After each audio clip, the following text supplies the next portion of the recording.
Thanks to some viewers for pointing this out, that I'm actually on this bizarre list of names here.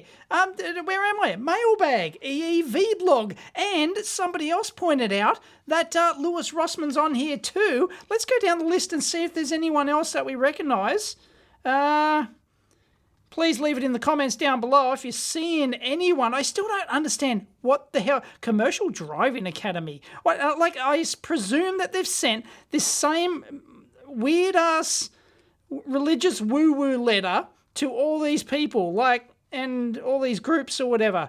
So, let us stop me if you, Steve Leto, that's familiar, but no, I don't know, Camo Day. Fran Fran's almost certainly got one of these letters too, because obviously if they got my address, they got Fran's. Fran does mailbag stuff too. The Uneducated Economist. Rossmann, there he is. Rossmann Repair Group. G'day, Lewis. Anyone else on here? Any other bloggers? Come on. Not seeing it.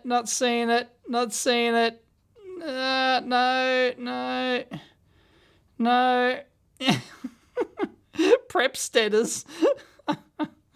They're prepping for the second coming. Good luck with that. Good luck waiting, that is. Anyway, there you go. That is bizarre. Somebody has obviously signed up, Fran, Lewis, and myself, and maybe some others, to this list. I still have no idea what it is. Is it some sort of like chain letter thing or something? But like, there's no return envelope. They're not asking for anything. Does anyone know? And if you Google the name, the person who sent this, then it's like there's just absolutely nothing. So I still have no idea. I mean, you search for that and you get jack all. So I don't know. Anyone? Please leave it in the comments down below if you have any clue what the heck this stuff is and why. Somebody's obviously signed up, the three of us, so that's absolutely hilarious. Anyway, thanks for pointing that out in the comments. Catch you next time.